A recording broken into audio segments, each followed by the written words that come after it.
wabarakatuh. Perkenalkan, nama saya Nina Kristianti Sari Ayu, mahasiswa PPG Daljab Angkatan 4 Universitas Sriwijaya tahun 2021 dengan nomor peserta PPG 2015012711313 dan NIM PPG 06268821240115. Pada hari ini Senin tanggal 6 Desember 2021 dengan dibuktikannya tanggal terbit Koran Radar Banten. Saya siap mengikuti uji kinerja praktik pembelajaran di SMA Negeri 1 Pulau Ampel. Terima kasih. Wassalamualaikum warahmatullahi wabarakatuh.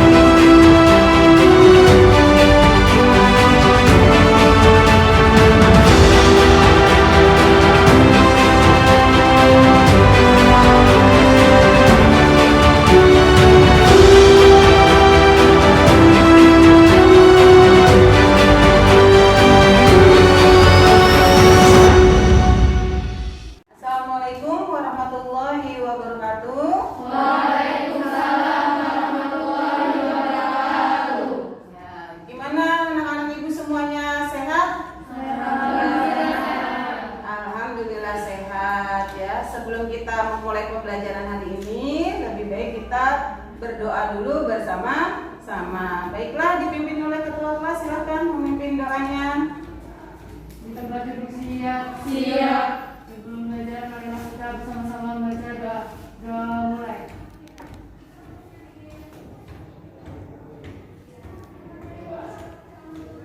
Doa selesai, beri salam. Assalamualaikum warahmatullahi wabarakatuh.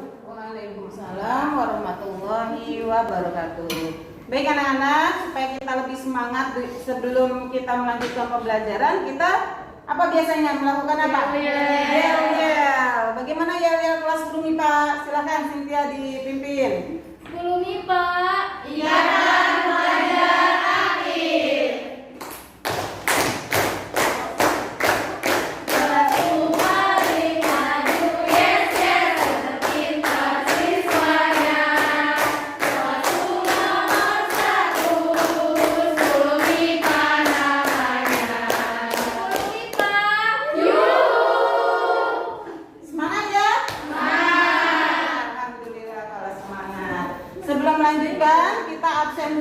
Cek kehadiran hari ini.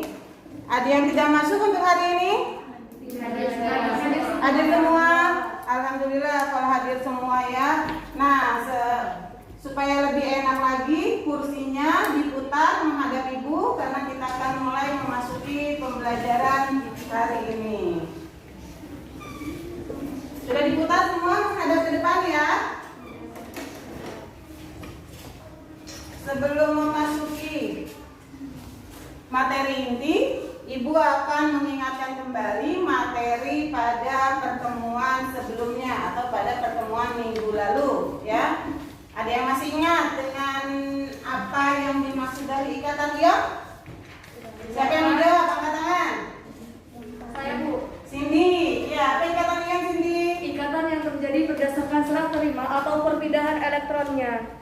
Ya, ikatan yang terjadi karena adanya serah terima elektronnya. Terjadi karena apa? Adanya gaya elektrostatik antara ion positif dan ion negatif. Kalau ikatan kovalen masih ada yang ingat? Siapa yang mau jawab? Ica? Ikatan kovalen adalah ikatan yang terjadi berdasarkan pemakaian pasangan elektron bersama. Ikatan ini terjadi atas unsur non-logam dan non-logam. Ya, karena apa tadi? Penggunaan pasangan elektron secara bersama-sama. Kalau ion tadi serah terima elektron, tapi kalau kovalen penggunaan bersama-sama pasangan elektronnya. Selain itu ada ikatan apa? Mengapa kita penting mempelajari ikatan kimia juga sudah Ibu jelaskan pada pertemuan sebelumnya. Hari ini tanggal 6 Desember 2021 kita akan mempelajari apa materinya? Sifat-sifat senyawa ion dan kovalen. Sifat fisik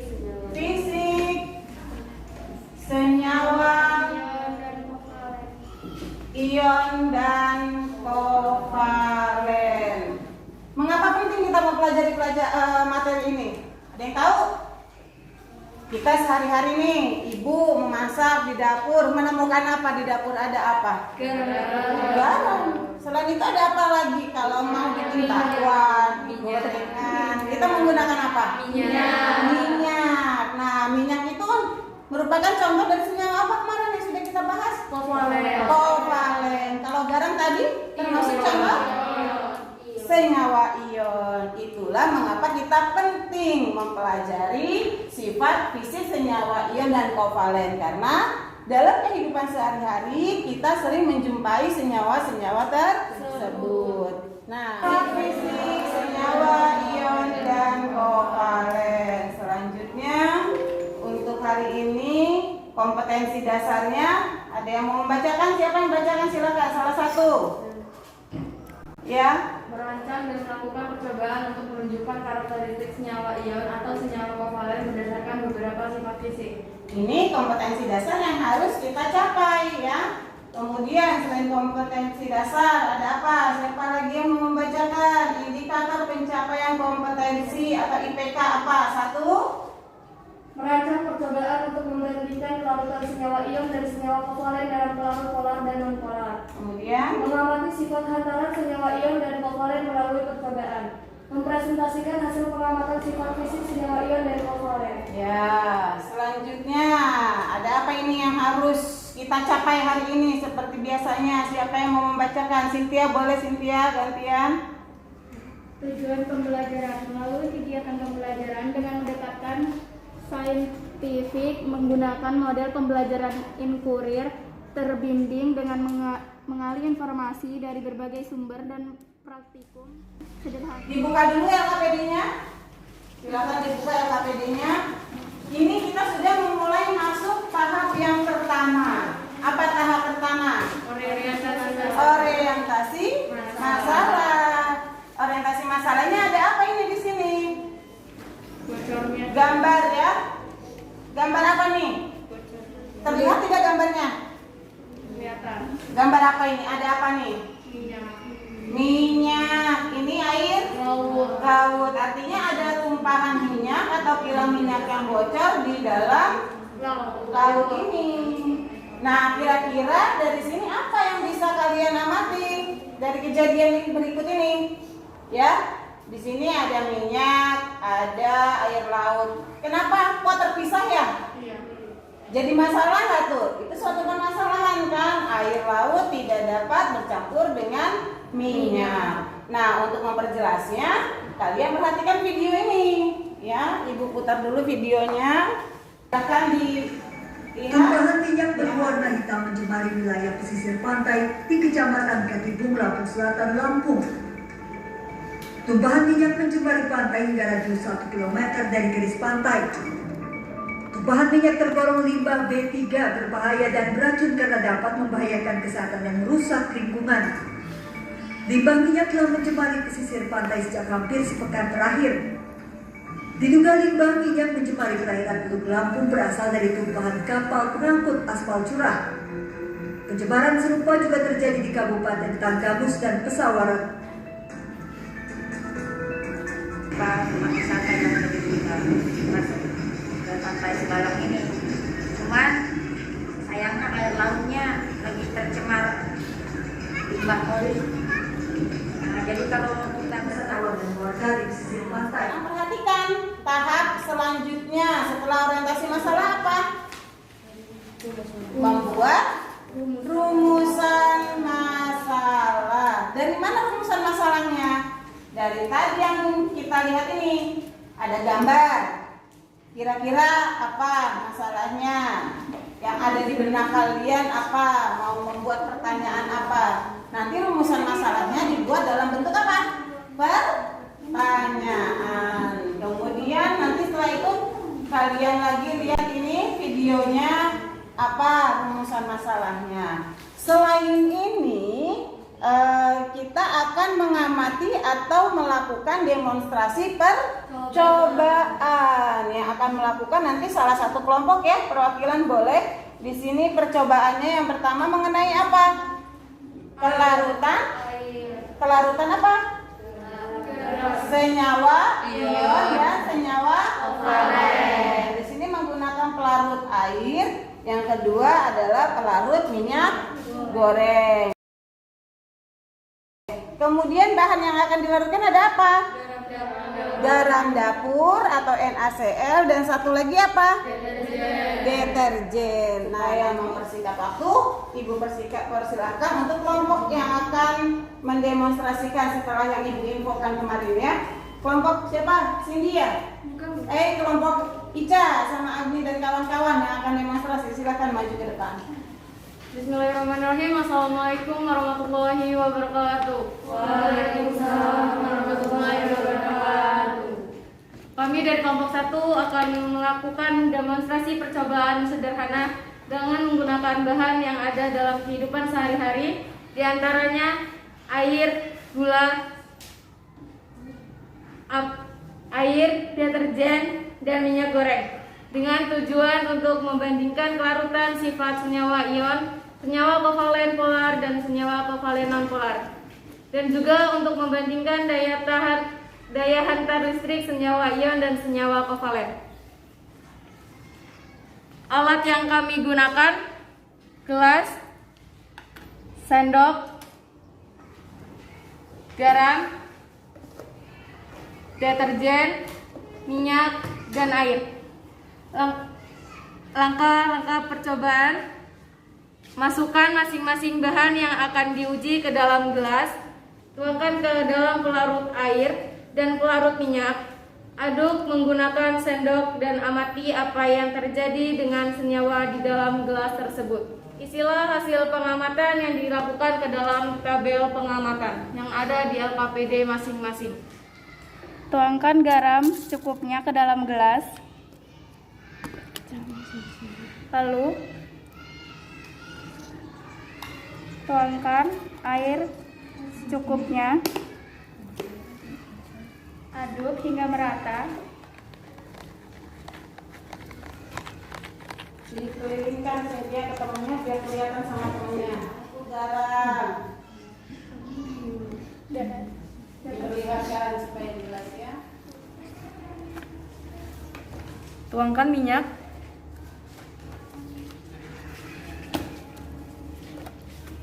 Lalu masukkan air dengan secukupnya. Lalu aduk. Dilihatkan ke temannya biar terlihat. Ya.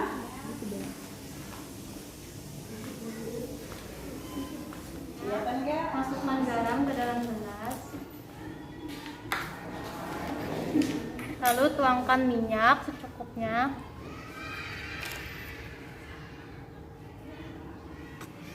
Kemudian kita aduk menggunakan sendok. Amati garam larut atau tidak. Sudah jelas terlihat? Selanjutnya, masukkan bahan-bahan yang sudah kita larutkan tadi ke dalam elektroda paku yang ada pada alat uji daya tahan listrik dan amati bagaimana nyala lampu yang dihasilkan. Catat hasil pengamatan kalian di LKPD masing-masing. Yang pertama, air yang dilarutkan oleh garam yang dilarutkan oleh air. Kelihatan? Apa reaksi pada alat uji daya hantar listriknya? Menyala. Lampunya menyala. Itu adalah salah satu ciri apa?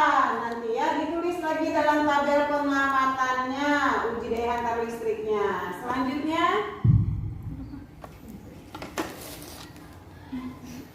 Selanjutnya deterjen yang dilarutkan dalam air.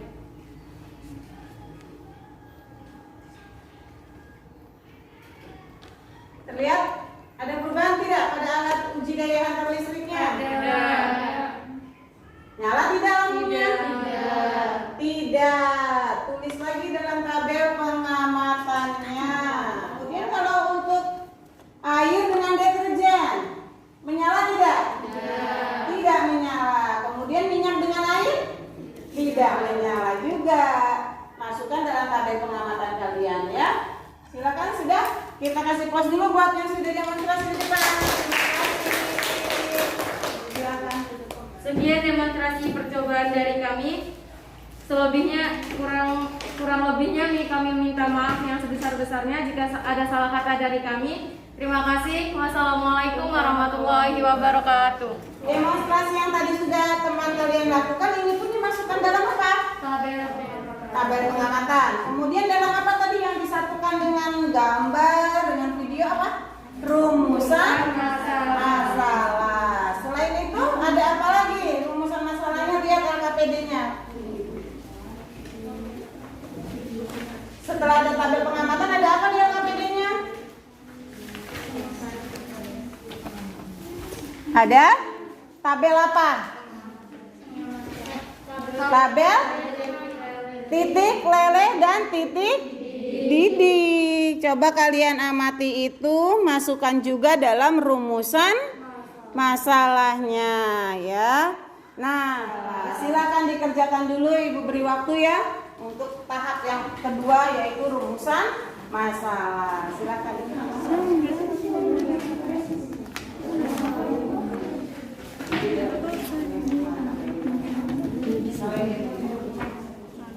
Yang pertama apa kira-kira tadi dari gambar itu apa tadi? Dampak. Ya, bisa jadi rumusan masalah dampak. Yang kedua, Mengapa minyaknya tidak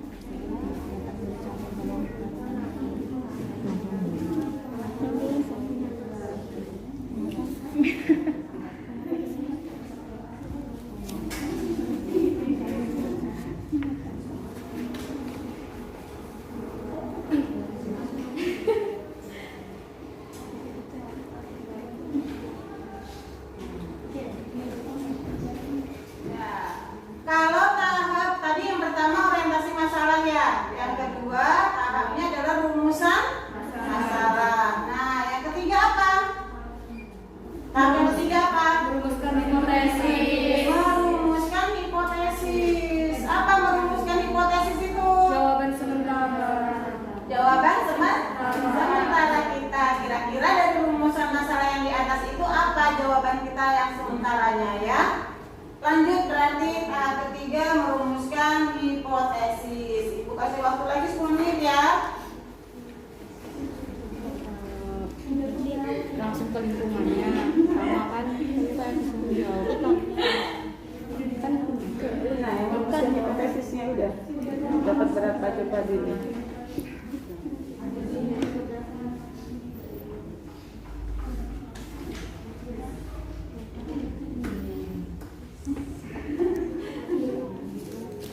terus yang kedua itu dampaknya pada kesehatan.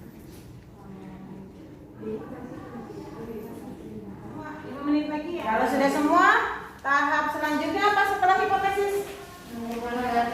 Mengumpulkan data. Kalau tadi hipotesis jawaban sementara. Nah, untuk pada saat tahap mengumpulkan data ini apa?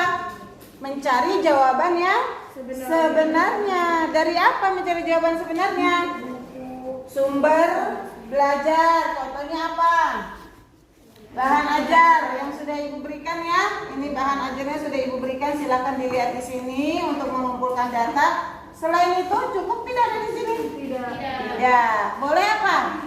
Searching. Boleh dikeluarkan HP-nya untuk searching jawaban atau mengumpulkan data dari rumusan masalah yang ada. Silakan dikerjakan tahap yang keempat, mengumpulkan data.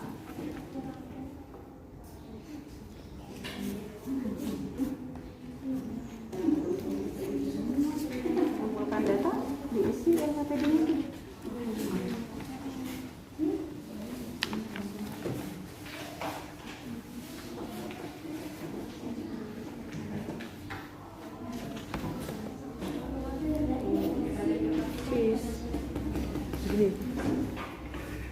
Apa ini?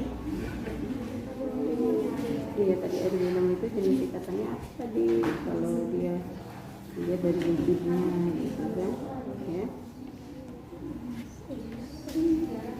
Ya didiskusikan sama temennya ya. Ini ikatannya. Kalau mengumpulkan data sudah, berarti langkah selanjutnya kita apa? Presentasi itu termasuk apa? Menguji hipotesis. Pada kesempatan kali ini, kemarin kita sudah bagi-bagi tugas ya. Kalau hari ini yang akan presentasi kelompok 2. Kalau gitu kita kasih kesempatan untuk kelompok berapa? 2 untuk presentasi. Silakan kelompok 2. Assalamualaikum warahmatullahi wabarakatuh. Waalaikumsalam warahmatullahi wabarakatuh. Kami perwakilan dari kelompok 2 akan menyampaikan hasil diskusi kami tentang sifat fisik senyawa ion dan kovalen. Kami dari kelompok 2 akan menyampaikan hasil diskusi mengenai materi sifat fisik senyawa ion dan kovalen. Langsung saja, yang pertama yaitu orientasi masalah. Nah, kita sudah melihat video yang ditampilkan oleh guru kita dan kita sudah melihat hasil percobaan dari teman kita. Dari percobaan tersebut dan video tersebut kita merumuskan masalah. Masalah yang pertama yaitu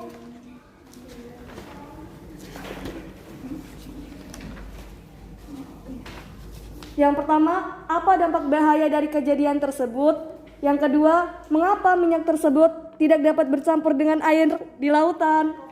Yang ketiga, nah, selanjutnya kita merumuskan hipotesis. Hipotesis yang pertama yaitu apa dampak bahaya dari kejadian tersebut?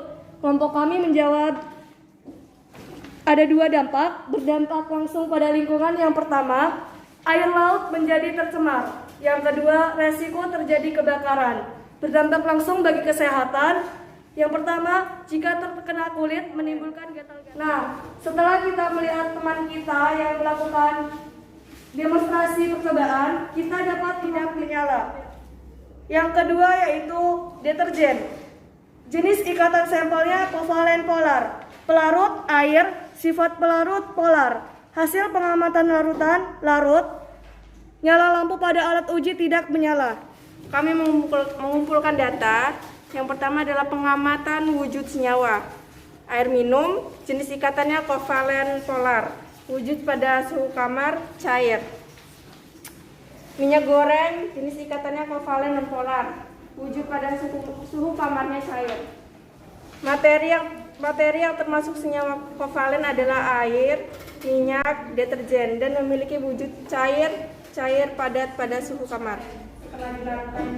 Setelah dilarutkan dalam pelarut polar yang memiliki ikatan kovalen dan memiliki sifat non-polar, maka diperoleh hasil minyak dapat menyala. Minyak goreng dapat menyala. Minyak goreng tidak dapat menyala. Yang terakhir adalah fase kesimpulan. Kesimpulannya yaitu ada nama larutan, jenis senyawa, dan sifat fisik senyawa. Nama larutannya pertama garam, jenis senyawanya ion, wujud zat padat, kelarutan dalam airnya larut, daya hantar listriknya larutan dan lelehan menghantarkan. Titik lelenya tinggi, titik didihnya tinggi. Yang kedua deterjen, jenis senyawanya kovalen polar, wujud zatnya padat, cair. Ada yang mau bertanya? Kebetulan dicatat ya. Yang mau bertanya, siapa yang bertanya? Zara ya?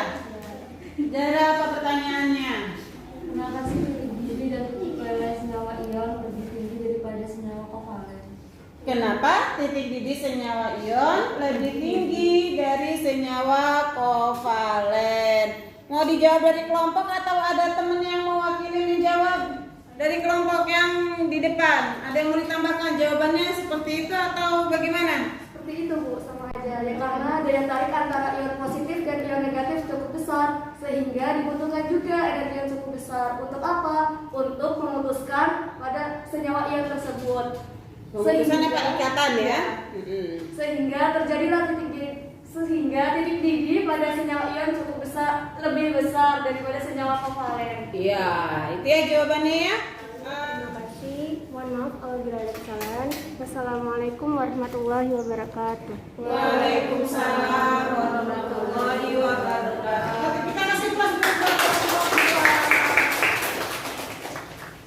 Sudah, tadi temannya sudah demonstrasi, sudah presentasi juga. Berarti sekarang Ibu akan memberi sedikit materi Penguatan. Perhatikan ke depan ya. Di sini kelarutan senyawa ion dalam air ya. Tadi kan sudah didemonstrasikan ya kelarutan senyawa ion dalam air. Di sini senyawa ionik akan larut dalam pelarut polar. Hal ini diakibatkan adanya gaya tarik-menarik antara kutub polar pada pelarut dengan ion-ion yang ada dalam senyawa ion. Kemudian di sini ada pelarutan senyawa kovalen. Akan saling melarutkan jika memiliki kesamaan sifat. Kemudian senyawa polar akan larut dalam pelarut polar atau dalam kuruk air. Kemudian senyawa nonpolar akan larut dalam pelarut nonpolar. Senyawa nonpolar sangat sukar larut akan larut dalam pelarut polar. Tadi yang sudah di percobaan semua ya, eksperimen demonstrasi eksperimen tadi. Nah, itu tadi ya materi untuk daya hantar listriknya. Di sini daya hantar senyawa ion. Senyawa ion tadi apa dari hasil eksperimen? Dalam bentuk padatan tidak dapat menghantarkan arus listrik. Sedangkan senyawa ion dalam bentuk lelehan bisa menghantarkan arus listrik. Yang tadi kalian coba apa nih? Senyawa ion dalam bentuk larutan apa? Dapat menghantarkan listrik. Selanjutnya kesimpulan, kita sama-sama menyimpulkan ya. Tadi juga sudah kelompok yang presentasi. Kesimpulannya bagaimana? Di sini ada sifat titik didih senyawa ion. Bagaimana tadi hasil eksperimennya titik didihnya? Oh, eksperimen kita tidak ya yang titik didih. Apa tadi? Di sini dari tabel. Tinggi. Kemudian senyawa kovalen kan ada dua ya, kovalen polar dan non polar. Bagaimana yang polarnya? Sedang. Kemudian non polarnya? Kemudian titik lele senyawa ion apa? Tinggi. Polar, kovalen polar? Sedang. Sedangkan kovalen non polar? Nah ini yang tadi kita eksperimenkan ya, apa? Kelarutan dalam air. Senyawa ion tadi apa saja contohnya? Garam. Larut tidak dalam air? Larut. Maka di sini kelarutannya dalam air bisa ya, makanya dia checklist ya, larut. Kemudian daya hantar listrik yang kita eksperimenkan tadi. Untuk yang padatan kan tidak menyala lampunya tadi ya, itu artinya tidak ada daya hantar listriknya. Kemudian yang lelehan, daya hantar listrik senyawa ionnya bagaimana? Nyala atau artinya ada daya hantar listriknya, ada listriknya. Kemudian kalau pada larutan yang tadi kita coba larutan apa? Apa tadi kita nih? Larutan garam dan larutan garam. Kalau sudah jelas semua, kita masuk siap-siap jawab. Yang jawab nanti dapat sesuatu. Apa ya sesuatunya? Nih, ibu punya nih soal evaluasi. Yang jawab angkat tangan. Saya. Mungkin langsung boleh dibaca soalnya Sin. Apa Sin? Soalnya Sin dibaca. Perhatikan data hasil percobaan berikut ini. Sifat fisik, wujud zat, kelarutan dalam air, daya hantar listrik larutan, titik leleh dan titik didih. Zat A, padat, tidak larut, isolator rendah. Nah, terus Berdasarkan data di atas, maka dapat disimpulkan bahwa jenis ikatan yang terdapat pada zat A adalah kovalen. yang lain jawabannya sama enggak? Hah? Dibaca lagi coba. Perhatikan data hasil percobaan berikut ini. Sifat fisiknya zat A ini padat, ya kan? Kemudian kelarutan dalam airnya tidak larut. Yang ketiga daya hantar listrik larutannya isolator. Apa isolator? Tidak menghantarkan arus listrik. Kalau konduktor menghantarkan arus listrik. Kemudian di sini titik lele dan titik didihnya rendah. Nah, berdasarkan data ini dapat disimpulkan bahwa jenis ikatan yang terdapat pada zat A tadi apa? Betul jawaban Cindy? Betul ya. Ini zat A ini termasuk dalam senyawa kovalen. Refleksinya nanti ibu kirimkan lewat apa? Kuisis berupa angket. Jawab dengan jujur. Nanti bagaimana pembelajaran ibu, bagaimana dengan ibunya senyum atau enggak gitu. Nanti direfleksi ada soalnya, jawab dengan jujur, jangan takut karena tidak akan mengurangi apa? Nilai kalian. Jelas ya refleksinya? Nanti ibu bagikan linknya. Jadi pembelajaran kita hari ini selesai. Pembahasannya mengenai apa tadi? Sifat senyawa ion dan senyawa kovalen. Nah, untuk pertemuan minggu depan kita akan memasuki materi bentuk molekul atau geometri molekul. Nanti silakan dibaca bahan ajar yang ibu berikan lagi ya. Kalau begitu kita cukupkan pembelajaran hari ini, ditutup dengan mengucapkan apa? Hamdalah, alhamdulillahirabbil alamin. Dan silakan ketua kelas memimpin untuk berdoa. Di tempat duduk siap. Sudah belajar, marilah kita bersama-sama membaca doa. Doa mulai.